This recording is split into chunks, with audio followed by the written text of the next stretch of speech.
talk a little bit about masking. So we've already talked about how in the Polypaint adjust you can kind of bring your mask back out, but also underneath masking there is a mask by Polypaint under the mask by color submenu here.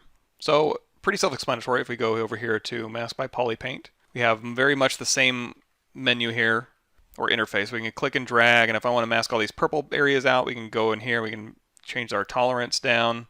If we want to grab a little bit more of the purple blues, you can drag out and you can pick some of those and again change that tolerance down.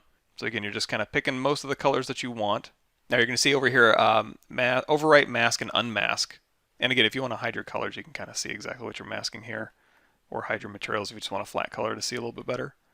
And you can invert your mask if you'd like, but I'm going to go ahead and keep this mask here and have override on. We're going to hit OK. Now if we go into solo mode here, you're going to see, okay, now all of this stuff is masked. Now let's say, you know what, I want that mask in conjunction with a cavity mask that I have. Unfortunately, if we go over here to mask by cavity, we'll leave mask by color and mask by cavity open.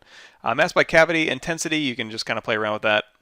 It's going to overwrite my previous mask. So I go in here, and if we go up here to our subtool and we hold down, or we just turn off our Polypaint, you can see now you can see our mask a little bit better.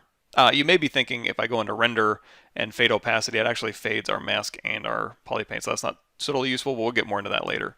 So basically we can turn our Polypaint off, we can see our mask, but again it overwrote our original mask. However, if I already have a cavity mask and then I go into mask by color, mask by Polypaint, and I want to again grab these purples, instead of override, if I click mask, and again I change that tolerance down, it's going to keep my cavity mask and mask where I have that purple.